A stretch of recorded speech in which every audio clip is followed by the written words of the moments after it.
अब की हम प्रधान बनब तो करबे काम करारा, अब की हम प्रधान बनब तो करबे काम करारा, रोजगार का पैसा खाबे जैसे गोरु चारा, बोलो तारा रा रा कि बोलो तारा रा रा।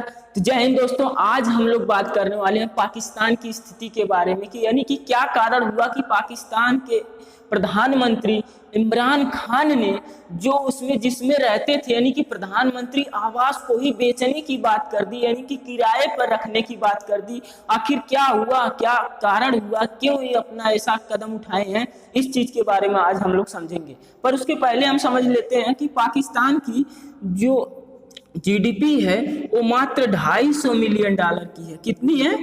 $250 मिलियन की है। वहीं पर अगर हम इंडिया की बात करते हैं तो इंडिया की जो जीडीपी है वो $2800 मिलियन की है। ठीक है, तो इससे क्या फर्क पड़ा, इनकी आर्थिक स्थिति पर क्या फर्क पड़ गया इस समय कि ये जिसमें रहते हैं रहने का स्थान को ही क्या कहें कि किराए पर दे दो, अब हम इसमें नहीं रहेंगे, अब हम सिंपल जिंदगी व्यतीत करेंगे, जीवन व्यतीत करेंगे। आपको बता दें कि जो ये इन्होंने क्या किया कि इसके पहले अपना मकान बेचने से पहले यानी कि रेंज पर देने से पहले इन्होंने जो महंगी महंगी 61 कारें थी उनको उन्होंने बेच दिया। वहां की जनता ने उसको क्या खरीदा, इससे भी नहीं पूर्ति पड़ी। कुछ दिन बाद पुनः क्या किए कि अपनी महंगी महंगी जितनी भी भैंसें थी उनको क्या किया, उनको भी बेच दिया। 27 प्रॉपर्टी बेच दिए सरकारी। अब आज ऐसी स्थिति आ गई है कि इन्होंने क्या किया कि अब ऐसा फैसला ले लिए, कहते हैं जिसमें हम आलीशान बंगला में रहते हैं यानी कि प्रधानमंत्री आवास में जिसमें रहते हैं उसको ही क्या करो, दे दो, उसको भी क्या करो, रेंज पर चढ़ा दो, जिससे कि पाकिस्तान की स्थिति सुधर जाए। आखिर हुआ क्या, इस कहानी को समझते हैं। ठीक है, पाकिस्तान की जो जीडीपी है वो मात्र $250 मिलियन की है। जब से इनकी सरकार बनी है, इमरान खान की सरकार जब से बनी है तब से लेकर इनकी जीडीपी क्या है, 9% गिर गई। 9% इनकी जीडीपी क्या हुई, गिर गई। जब 9% जीडीपी गिर गई तो विरोधी ने क्या किया, इन पर क्या नाम है, निशाना साधने लगे। इसके लिए अपने बचाने के लिए और अंतरराष्ट्रीय मामलों में अपना धौस जमाने के लिए कि हम ठीक हैं, आई एम फाइन, भले अंदर से खोखला हो था मगर आई एम फाइन, हमकी कश्मीर चाहिए तो चाहिए, तो ऐसे कम थोड़ी है। मगर इधर देखा आई गाय भैंस कुल बेचत चल जाता हूँ, जहां तक कि अपने राय का झोपड़ियों बेच देता हूँ, वो ना देखत हूँ, मगर हम तो हैं तो हैं। क्या हुआ कि 9% जब इनकी जीडीपी गिरी, आर्थिक स्थिति इनकी कमजोर होने लगी, तो इसके लिए इन्होंने क्या किया, सर्वप्रथम इन्होंने 61 महंगी कारों को बेचा। 61 महंगी कारों को क्या किया, अपने से बेच डाला, यानी कि वहां की जनता ने इसको क्या है, खरीदा। जो महंगे धनी धनवान लोग थे उनको महंगी महंगी अच्छी अच्छी जितने भी 61 कारें थी उनको बेचा। कहा अब हमारे देश की स्थिति क्या होगी, सुधर जाएगी।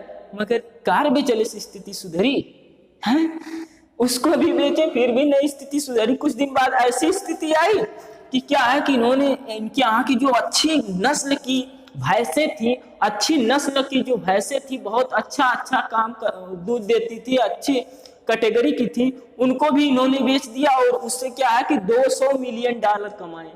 भैंसों को बेचकर इन्होंने क्या है कि $200 मिलियन कमाया। फिर भी इससे भी पेट नहीं भरा, यानी कि इससे भी उनकी आर्थिक स्थिति सुधरी नहीं। तो क्या हुआ कि 27 सरकारी प्रॉपर्टी बेच दिए। 27 सरकारी प्रॉपर्टी भी इन्होंने क्या किया कि बेच दिया, यानी कि रेंज पर दे दिया। फिर भी इससे इनकी स्थिति सुधार नहीं हो रही है। तो अब इन्होंने बहुत ही कड़ा फैसला ले लिया और इन्होंने कहा है कि क्या कि अब हम जिसमें हम रहते हैं उस प्रधानमंत्री आवास को भी अब क्या किया जाए, बेच दिया जाए, रेंज पर दे दिया जाए। पहले लोगों ने तो इसका विरोध किया, फिर भी इन्होंने अपनी स्थिति के बारे में बताया कि पाकिस्तान बहुत बुरी स्थिति से गुजर रहा है, हमको यहाँ की आर्थिक स्थिति को बरकरार रखना है। तो इन्होंने क्या कहा कि अगर हम इस महल में, इस आवास में कोई सांस्कृतिक कार्यक्रम करना चाहता है, कोई बहुत बड़ी कोचिंग संस्थान खोलना चाहता है, या कोई ऐसा अच्छा बिजनेस करना चाहता है जिससे पाकिस्तान की स्थिति सुधरे, तो इसके लिए क्या है कि वो हम खाली कर रहे हैं, प्रधानमंत्री आवास को रेंज पर ले सकता है, लेकर और इसको करे जिससे कि हमारे देश यानी पाकिस्तान की स्थिति सुधरे। अब बताओ क्या हुआ। और यही नहीं है, इन पर जो है 45,000 करोड़ रुपए का, यानी कितने का, 45 1000 करोड़ रुपए का कर्जा हो चुका है। 45,000 करोड़ रुपए का कर्जा ले चुके हैं विदेशों से। अब इनकी आर्थिक स्थिति एकदम मटिया पलीट होती जा रही है, फिर भी अपने आप को कहते हैं कि हमने तो कोरोना काल में भैया ने बहुत अपने आप को सुधार लिया, हमारी आर्थिक स्थिति बहुत बढ़िया है। यहाँ नया देखा था ससुर का नाती कि 9% गिर गई है, कुल बेचे पड़ा था। कुछ दिन में ऐसा हुई कि जमीनियों बेचे लगी हैं। जब यह स्थिति चलत है, कुल बेचते चलत मत का हुई, यानी कि इतने का कर्जा ले लिए हैं। और कश्मीर के मुद्दे पर क्या किए कि सऊदी अरब से झगड़ा कर लिए, कह रहे हैं कि आप भारत के मामलों में जा रहे हैं, हम हमारे मामले में नहीं दे रहे हैं। तो सऊदी अरब ही क्या करता था, इनको बहुत रुपए देता था, बहुत डॉलर देता था कि आप अपनी स्थिति पहले सुधारो, पर उसी पर निशाना साध दिए तो भी अपना कर दिया गया, जो भाड़ में जो साले, भाड़ में जो अपना कर, जो करना है सो कर। तो उससे भी हो गया। अमेरिका ने भी इनका साथ छोड़ दिया। अब केवल और केवल एक देश बचा है जिसका नाम है चाइना, यानी कि चीन। चीन खाली इनका साथ देता, और चीन पे अगर ये पूर्ण रूप से निर्भर हो गई ना तो चीन इनकरे में ठोक दे। जब एक ही देश पर, एक ही व्यक्ति पर आप निर्भर हो जाएंगे तो क्या करेगा वो, स्वाभाविक करेगा। ठीक है, तो अब बात समझ में आई कि प्रधानमंत्री आवास को इमरान खान ने क्या है, क्यों रेंज पर दिया है। इसका कारण समझ में आ गया, क्यों दिया, क्योंकि इनकी आर्थिक स्थिति जो है क्या है, आर्थिक स्थिति कमजोर हो गई है। इसको अपने प्रधानमंत्री आवास को खाली कर चुके हैं और सोच रहे हैं कि कौन महंगा रेंज दे, उसी को दे दिया जाए।